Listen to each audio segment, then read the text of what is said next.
అంటే వినదేంటంటే లోపల చాలా ఇబ్బంది పెడుతున్నారు అండ్ కొంచెం మాటలు ఒకటి హెయిర్ కట్ చేశారు. అది అవమానకరంగా ఆయన ఫీల్ అవుతున్నాడు. హెయిర్ ఎలా పడితే అలాగా అంటే గుండు కంటే కొంచెం పొడుగు కట్ చేశారు. అంటే కొంచెం హెయిర్ ఉంది ఇంత. అంటే వెళ్ళిన వాళ్ళందరినీ కట్ చేస్తే అతను ఫీల్ అయ్యి ఉండేవాడు కాదు. అతను ఒక్క హెయిర్ మాత్రం కట్ చేశారు. కట్ చేసేటప్పుడు గుండు కొట్టండి వాడికి అన్నారట డిపార్ట్మెంట్ వాళ్ళే. మీరు అజయ్ బాబు గారి ప్లేస్కి రావాలనుకుంటున్నా లేకపోతే ఏంటి ఎట్లా? నేను పాపులర్ అవడానికి వచ్చా, నాకు ఫ్యాన్స్ పెంచుకోవడానికి వచ్చాను, నేను పేరు తెచ్చుకోవడానికి వచ్చా. ఎవడైతే అంటున్నాడో ఏదో అప్పటికప్పుడు నిలబడి అరిచేసి తర్వాత వెళ్ళిపోయి బిర్యానీ తిని పడుకునేవాడు.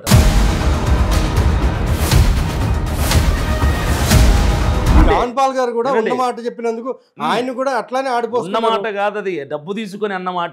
మళ్ళీ అవును, ఉన్నదే చెప్తున్నాను నేను. అసలు వినండి,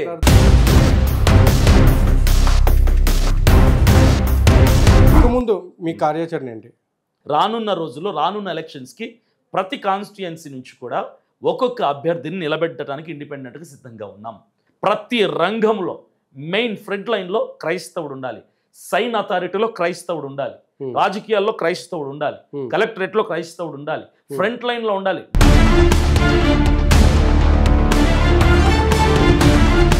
కానీ మొన్న ప్రవీణ్ పగడాల గారు చనిపోయిన తర్వాత ఆయన గురించి ఏదో చేయడానికి అని చెప్పి ఆయన సంథింగ్ ఏదో అమౌంట్ గురించి ఏదో, నేను ఇష్టమైతే ఇస్తాడు, నేను నచ్చకపోతే ఇవ్వడు.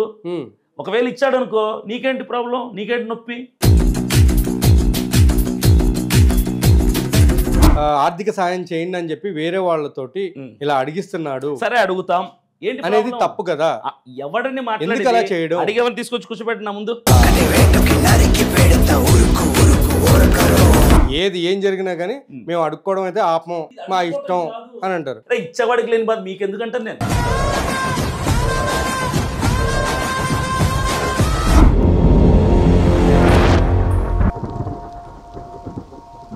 హాయ్ హలో నమస్తే, నేను మీ యాంకర్ నాగేంద్రని. ఈరోజు మనం మళ్ళీ ఒకసారి పాస్టర్ అభినయ్ దర్శన్ గారిని కలవడం జరిగింది. వెల్కమ్ టు ఐరా మీడియా అండి. వెల్కమ్ అభినయ్ దర్శన్ గారు, thank you so much once again. మీరు మన అజయ్ బాబు గారిని కలిసారు అనేసి విన్నాను. కలిసాను. ఓకే, ఎలా ఉన్నారు? బాగున్నాడండి, ధైర్యంగా ఉన్నాడు, చాలా సేఫ్టీగా ఉన్నాడు. అంటే వినదేంటంటే లోపల చాలా ఇబ్బంది పెడుతున్నారు అండ్ కొంచెం మాటలు ఇబ్బంది పెట్టడం లేదు, కానీ ఉన్నది చెప్పాలంటే రెండు మాత్రమే ఇబ్బందులు. ఒకటి హెయిర్ కట్ చేశారు, అది అవమానకరంగా ఆయన ఫీల్ అవుతున్నాడు. హెయిర్ ఎలా పడితే అలాగా అంటే గుండు కంటే కొంచెం పొడుగు కట్ చేశారు. అంటే కొంచెం హెయిర్ ఉంది ఇంత. ఓకే, ఆ హెయిర్ కట్ చేశారు ఒకటి. అంటే వెళ్ళిన వాళ్ళందరినీ కట్ చేస్తే అతను ఫీల్ అయ్యి ఉండేవాడు కాదు. అతను ఒక్క హెయిర్ మాత్రం కట్ చేశారు. కట్ చేసేటప్పుడు గుండు కొట్టండి వాడికి అన్నారట డిపార్ట్మెంట్ వాళ్ళే. ఓకే, అదొకటి. అతను వెళ్ళిన తర్వాత 3 రోజుల వరకు కూడా డ్రెస్సులు ఇస్తుంటే డ్రెస్సులు కూడా లోపల పంపించకుండా అలా పెట్టేశారు. 3 రోజులు వేసుకున్న డ్రెస్తోనే నిన్న ఈవినింగ్ వరకు అదే డ్రెస్తోనే ఉన్నాడు 3 డేస్కి.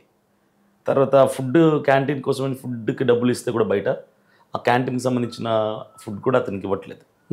అట్లా బయట నుంచి ఏది పంపించకుండా చేస్తున్నారు. ఈ 2 ప్రాబ్లమ్స్ తప్ప తిట్టడం, హరాస్ చేయటం కానీ కొట్టడం కానీ ఇలాంటివి ఏం చేయలేదని చెప్పాడు క్లియర్గా.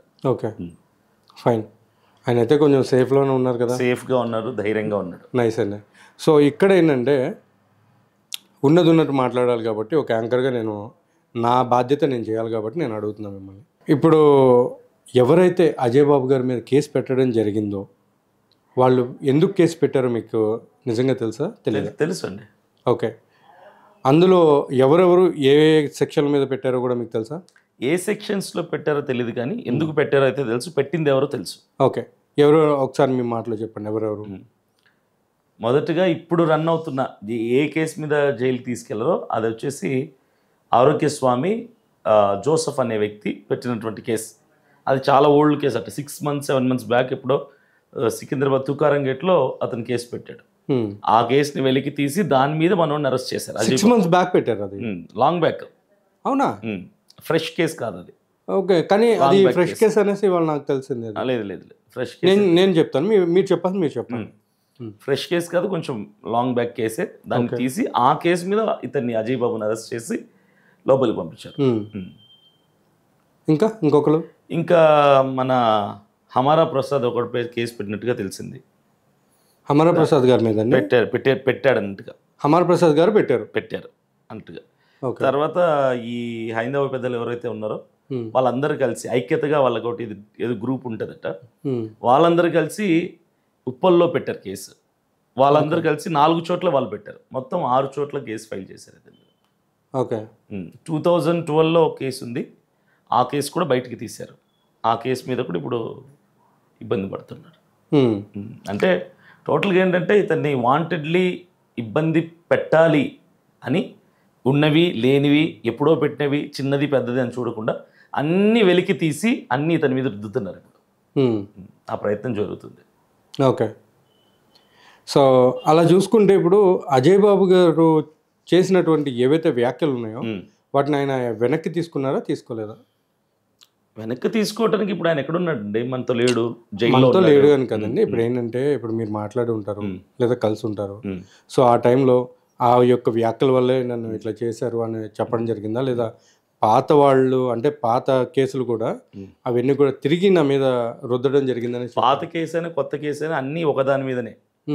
హైందవులకు సంబంధించిన దేవీ దేవతలు దూషించారు. 2012లో ఎక్కడ దూషించాడండి? ఏదో ఉందట మరి, స్టార్టింగ్ లో కూడా ఏదో ఎక్కడో చేశారు అన్నట్టుగా ఉంది. 2012 అంటే మరి అప్పుడే మన మీడియా యూట్యూబ్ ఛానల్స్ ఏవి లేవు కదా, ఏమి లేవు అప్పుడు. కానీ ఆ టైంలో కూడా ఏదో ఉందట చిన్నది మైనర్గా ఎక్కడో, దాన్ని కూడా బయటకు తీస్తారని తెలిసింది. ఓకే, సరే. అభినయ్ గారు, సరే మీరు మామూలుగా ఎట్లా అంటే ఇప్పుడు న్యాయం కోసం పోరాడుతున్నారు, ఫైన్. ఇప్పుడు ఏంటంటే ఇప్పుడు మీరు అజయ్ బాబు గారి వైపు ఉన్నారా, లేకపోతే పగడాల ప్రవీణ్ గారి వైపు ఉన్నారా? న్యాయం వైపు ఉన్నానండి. పగడాల ప్రవీణ్ గారు కానీ, అజయ్ బాబు గారు కానీ, రేపు ఇంకొక పాస్టర్ వచ్చినా, ఇంకొక క్రైస్తవుడు ఆ స్థానం అలాంటిది పడుతున్నారో వారి పక్షాన్ని నేను ఉంటాను. న్యాయం కోసం ఫైట్ చేస్తాను. ఇప్పుడు అదే చేస్తున్నాను అనేసి అంటే డెఫినెట్గా చేస్తున్నాను. ఓకే, సరే. నేను మిమ్మల్ని ఒక క్వశ్చన్ వేస్తాను.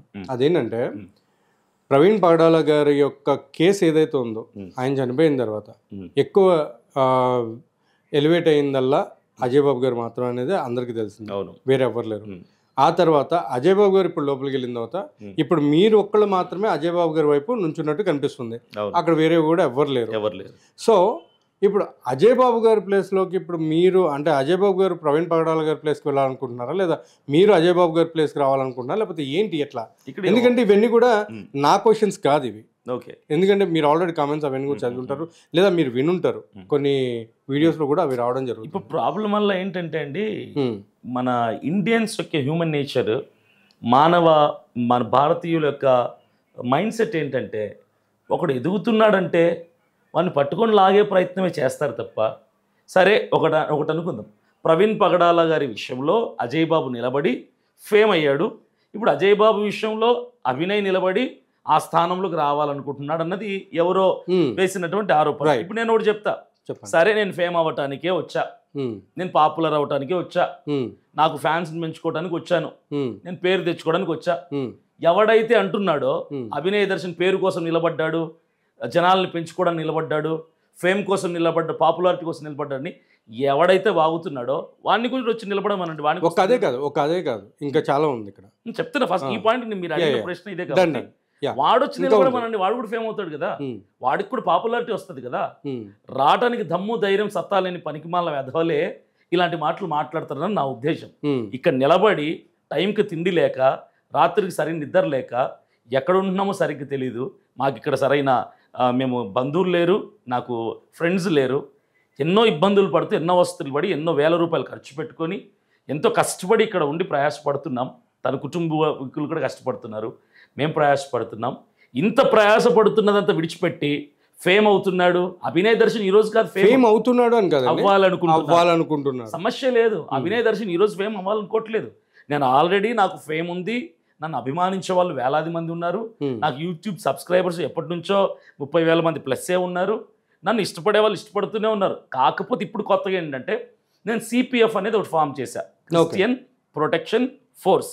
ఇది క్రిస్టియన్ ప్రొటెక్షన్ ఫోర్స్, అది వేరేగా అన్నారు, సిపిఎఫ్ సిటిజన్ ప్రొటెక్షన్ ఫోర్స్ అనుకున్నాం. కానీ కొంతమంది మరలా నాకు ఈ మధ్యకాలంలో మా గ్రూప్లో ఉన్న వాళ్ళు కొన్ని డిస్కషన్స్ అయిన తర్వాత మార్చుకున్నాను, మరలా సిపిఎఫ్ అని ప్రారంభించాను. ఎప్పుడు ప్రవీణ్ పగడాల గారి మరణించిన 2వ రోజు ప్రారంభించాను. ఎందుకు? క్రైస్తవులకు అన్యాయం జరిగితే నిలబడి పోరాడేవాడు ఒక్కడు కూడా లేడు. ఏదో అప్పటికప్పుడు నిలబడి అరిచేసి తర్వాత వెళ్ళిపోయి బిర్యానీలు తిని పడుకునేవాడే తప్ప